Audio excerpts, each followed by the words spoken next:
Salut à tous, salut à tous. Ngai nazali les jeunes maîtres fils Bwanga. Lelo na yeko présenter bino les 7 étapes, c'est-à-dire les 7 points oyo esengi pona mutu a bénéficier porte-monnaie magique. Nayebi que non, il y a beaucoup de questions. On va se poser la question parce que non, porte-monnaie na bato esimba ko bato esimba te. Porte-monnaie magique et simbaka na moto nyonso. Ozala chrétien, musulman, bouddhiste, qui et tout machin, porte-monnaie ko simba na moto nyonso. Porte-monnaie esengaka énergie ya moto, esengaka chance ya moto, esengaka makambo ya famille ya moto. Porte-monnaie magique. Première étape pour moto bénéficier porte-monnaie magique il faut monter d'abord à contact na ba père na ye na coutume na famille na ye na ancêtre na ye ba koko na ye parce que tous on va la richesse de la famille. Chaque famille est dans ba condition na makambo na ya. Il faut la mettre d'abord en contact na famille na yo na ba ancêtre na ba arrière père na yo na mettre en contact na bango. Ba pesi biso précision na condition. Apesi biso accès. Ça c'est la première des choses. Et la première point où on faut bénéficier porte-monnaie magique. La deuxième des points, la deuxième étape on faut avoir la chance. Il y a qu'on bénéficier. Nous sommes en chance, mais la chance est différente. Nous sommes en chance il y a qu'on bénéficier porte-monnaie à $100, soit à $500, soit à $1000. Sous à $5000. Chance wana ezouta d'abord na kati na ye moko. Na kati ya énergie na kati ya foi na ye, na kati ya famille na ye, parce que la famille c'est la chance, on se fait la chance de. Chance na yo, attraction na yo. Chance eza nini? Eza ndenge moto atambolaka. Ndenge moto atamba makambo na ye, alingako aider bato, alingaka ko salisa bato ngomona moto na pasi te chance pe ya. Bonjour maman. Et yaka bongo. Chance ya mo. Soki na vie mutu nyonso faut toma système ko aider bato. Ko aider bato ezate kaka fait comme na ba milliards, même si na kata mutu azangi 100 francs, 1000 francs. Eza na nzela o vani pa na kata ba. Mono mutu aye alobi non papa, nazangi lokota na mwana no hôpital aza nini? Kabela ye. Chance wana ebendaka o abengaka attraction. Troisième point, ezali sier na yo. Pour bénéficier de porte-monnaie magique, il faut sier na yo et ça. Sier ezali mutoki na yo. Il faut ça na quelque chose. Oyebi kala tozaki na système ya kosala ba sacrifice. Obomi muto pour bénéficier de porte-monnaie magique. Oteki musapi na yo. Oteki libombo te robota na yo. Atre makambo wana na haute magie on a découvrir ba connaissance on a sali fusion na oyi jamais côté ka amuna yo ko jamais côté ka liboko na yo, c'est juste sier na yo propre c'est mutoki na yo moko, c'est-à-dire somme na yo mo eza na droit moko boye oyo n'est pas obligé yo futa pour bénéficier portefeuille magique na yo, donc utiliser propre sier na yo quelque chose au mutoki na yo okosoma ba condition basombaka yango. Ndi condition basombaka yango. Tenga ba pesa condition ba bikeno fona na kushaka na mwasi ya règle. Ngala ngako parce que il y a aussi des personnes qui ont mis pour passer rapport na mwasi dans la règle. Il y a aussi des femmes qui ont passé rapport pour un sentiment dans la règle. Tu peux s'acheter ces conditions. On est au troisième point. Quatrième point, il faut la intègre. Vous allez intègre, vous allez franc. Manger ça pour na bato baza franc, pour bato baza sérieux. Le voit maintenant ba quartier où yo vandi au monde que bato ba benga baza bato ba science ki to mo abunda ka te asona na bato te.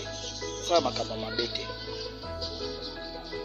C'est tellement rare mon amutu mwana kata science ki to asona na bato abunda na bato. C'est tellement rare. faut à la franc. Vous allez solana battre ça tout le sont bien. Sixième point, faut à la moto, faut à la Hitler. Hitler moto dans un secret. Moto dans un secret. Parce que oui, la majorité a biso battu toujours vivre. La majorité du monde africain, nous sommes 98% chrétiens. Au sein de la famille, nous avons une famille qui est moto à la magique. Et bien, ça ne va pas y aller. Beaucoup de gens vont vous haïr. Et bien, va pas y aller. Bien, va vous détester. Ok, mon toit est côté et beaucoup de gens vont vous haïr. Toi même ta maman n'a rien eu, papa n'a rien eu, ndeko na yo, baba n'a rien pas na yo.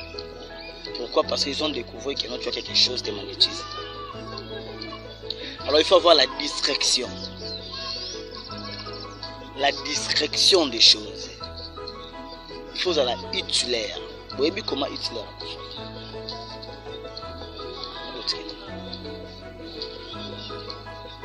Akufa na secret na motema. Ami boma. Mutu o ami bomi oyeba secret na yeye. Secret na oyeba monde. Ami bomo oyeba secret na yeye. Zolanda.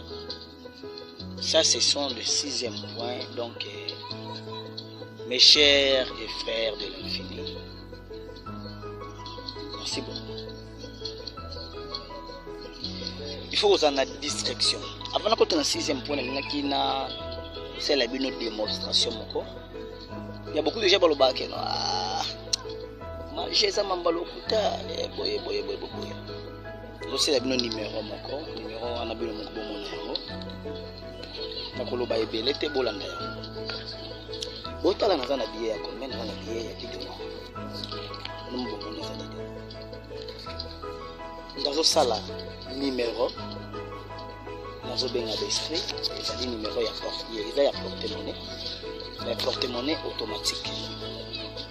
Bi mo bomona na combien na zana na bombi yango. Na folie yango 3 fois.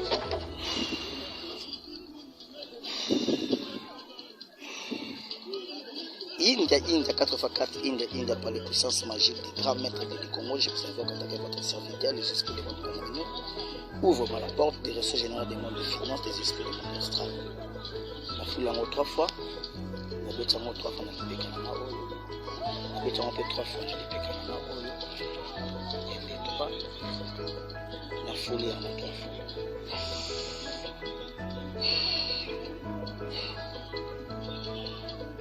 Ça la prière il y a 5 familles. Prière il y a Marie. Je vous salue Marie, pleine de grâce, le Seigneur est avec vous. Vous êtes choisis parmi toutes les femmes et Jésus le fruit de vos entrailles. Sainte famille, priez pour nous, pauvres et pécheurs, maintenant et à la fin de notre vie. Amen. 3 fois. La bête code Nangaï 0066 au Parlement par le New Maïs avec un maître spirituel par le il est mon Botala, Kibimi, qui est Yakonde.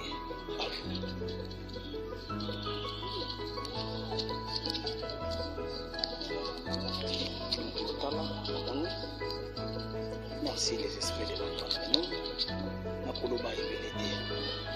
Sixième point na ngai ezali que non. Magie ezali pour l'intellectuel. Ezali pour na bato baza na connaissance, bato baza na intelligence. On est lié à ça. Merci à vous, abonnez-vous na notre chaîne ngai. Haute Magie TV. Aimez page ngai, partagez en haut. Bobenga ngai na plus 243 89 29 56 22 on est le numéro WhatsApp 89 29 56 22 c'est le numéro WhatsApp. Bobenga nga appel direct ezali plus 243 82 0060 358 on est le numéro. Bobenga na numéro wana na ko contact na ko répondre bino comment na Facebook, comment côté na barre de recherche maître spiritus bongo maître fils bongo comment na na bi WhatsApp pour moi na peine avec comment na barre de défi là wana de contacter ngai César et si ka o monde peut-être na répondre bien té poser na WhatsApp question à répondre avec beaucoup de facilité. Merci beaucoup à vous et ciao.